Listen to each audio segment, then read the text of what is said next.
Maria institute of medical technology കേന്ദ്ര സർക്കാരിന്റെ വികസന ഏജൻസിയായ ഭാരത് സേവക് സമാജിന്റെയും NSTCയുടെയും അംഗീകാരത്തോടുകൂടി നടത്തുന്ന തൊഴിലധിഷ്ഠിത കോഴ്സുകളിലേക്ക് അഡ്മിഷൻ ആരംഭിച്ചിരിക്കുന്നു. വിജയകരമായി ട്രെയിനിംഗ് പൂർത്തിയാക്കുന്ന ഏവർക്കും വിദേശത്തും സ്വദേശത്തും തൊഴിലവസരം. അന്താരാഷ്ട്ര ലഹരി വിരുദ്ധ ദിനാചരണത്തിന്റെ ഭാഗമായി സെന്റ് പൈസ് 10th UP സ്കൂൾ വടക്കാഞ്ചേരിയിൽ വിവിധ ബോധവൽക്കരണ പരിപാടികൾ സംഘടിപ്പിച്ചു. പരിപാടികളുടെ ഭാഗമായി വിദ്യാർത്ഥികളും അധ്യാപകരും ചേർന്ന് ലഹരി വിരുദ്ധ പ്രതിജ്ഞ ചൊല്ലി. തുടർന്ന് ലഹരിയുടെ ദൂഷ്യഫലങ്ങളെക്കുറിച്ചുള്ള സന്ദേശങ്ങൾ ഉൾക്കൊള്ളുന്ന പ്ലക്കാർഡുകളുമായി ലഹരി വിരുദ്ധ റാലി നടത്തി. വിദ്യാർത്ഥികൾ അവതരിപ്പിച്ച ലഹരി വിരുദ്ധ സന്ദേശ നൃത്താവതരണം പരിപാടിയുടെ പ്രധാന ആകർഷണമായി. ലഹരിയിൽ നിന്ന് അകന്ന് ആരോഗ്യകരമായ ജീവിതശൈലി സ്വീകരിക്കേണ്ടതിന്റെ പ്രാധാന്യം വിദ്യാർത്ഥികളിൽ വളർത്തുന്നതിനാണ് പരിപാടികൾ സംഘടിപ്പിച്ചത്. Headmistress reverend sister Rose Paul പരിപാടികൾക്ക് നേതൃത്വം നൽകി. Evelyn teacher, Annette teacher, Arsha teacher എന്നിവർ പരിപാടികളുടെ ഏകോപനത്തിനും നടത്തിപ്പിനും നേതൃത്വം നൽകി.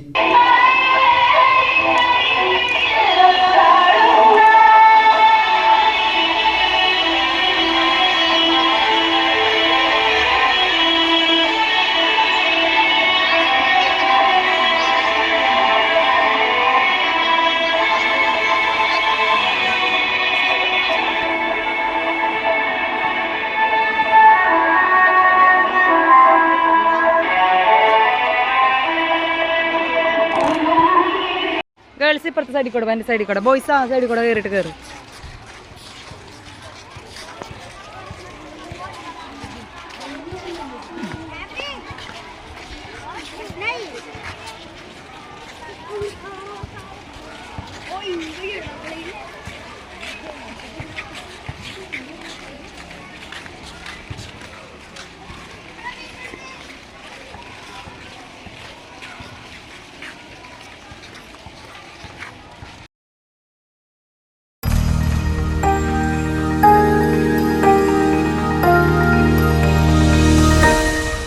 You are watching VCV News.